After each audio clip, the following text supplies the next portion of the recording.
في الحلقة اللي فاتت شفنا ازاي زين لقى الجعران الذهبي هو ويحيى، ولما لمسه فتح بوابة سحرية لعالم تاني، وكانوا في حالة ذهول ودهشة، ولقوا الحارس المقنع وهو واقف وراهم وجريوا بسرعة واستخبوا منه. تعالوا نشوف هيحصل ايه في الحلقة دي مع زين ويحيى في المعبد الفرعوني. زين بيحاول يركز وعيونه بتخترق الضلمة، دقات قلبه سريعة وبيحاول يهدي أعصابه. يحيى مستخبي ورا عمود ضخم، عينيه بتتحرك حواليه في حالة توتر ورعب. الحارس المقنع بيختفي جوه الممر، وصوت خطواته بيتبلع في الهواء ورا الضلمة. زين هو اختفى، أنا مش سامعة له صوت خالص.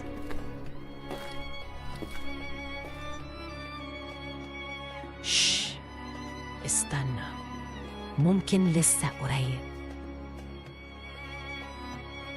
يسود صمت جامد في المعبد، صمت كله خوف وخطر.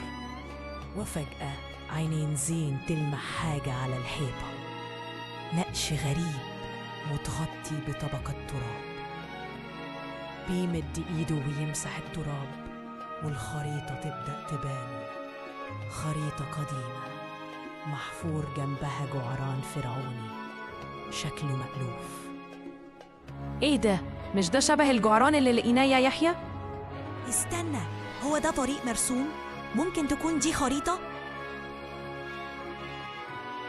زين بيحط ايده على الخريطة، ويحيى بيلمس الخريطة هو كمان.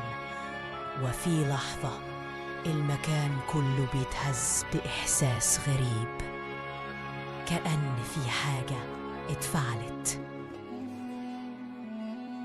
زين بيرفع الجعران في ايده، والنور اللي خارج منه بيزيد. بيبص للجدار، وفجأة جزء من الحيطة بيتحرك بهدوء.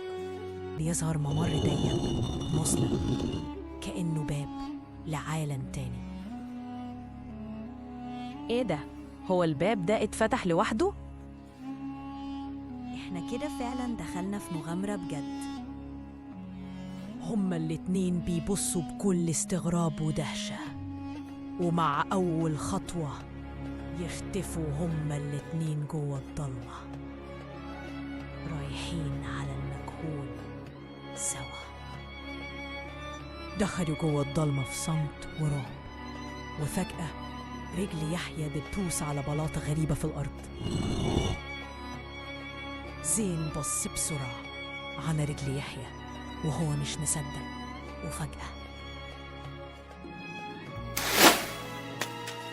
يا لهوي، ايه ده؟ ده كان هيطير دماغي. زين صرخ بصوت عالي وهو بيبص حواليه. خلي بالك يا يحيى، المكان ده مليان فخاخ. بيسود التوتر والرعب من كل خطوة بيمشوها، وبيلاقوا قدامهم باب كبير بيتفتح لوحده. يا ترى ايه اللي شافوه ورا الباب؟ هل هتكون بداية لمغامرة جديدة، ولا هيكون في خطر مستنيهم؟ استنونا في الحلقة اللي جاية عشان نعرف ايه اللي حصل لزين ويحيى.